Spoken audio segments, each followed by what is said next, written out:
వాసాంసి జీర్ణాని యథా విహాయ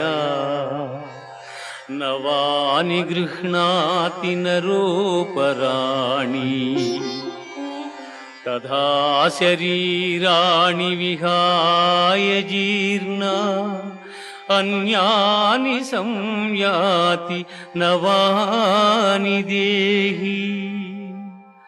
మనుష్యుడెట్లు చినిగిన వస్త్రమును వదలి నూతన వస్త్రమును ధరించును, అట్లే ఆత్మ జీర్ణమైన శరీరమును వదలి కొత్త శరీరమును ధరించుచున్నది.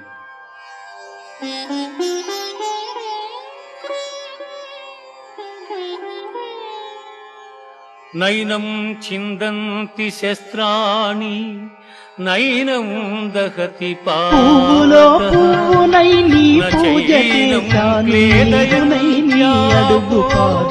శోషయతి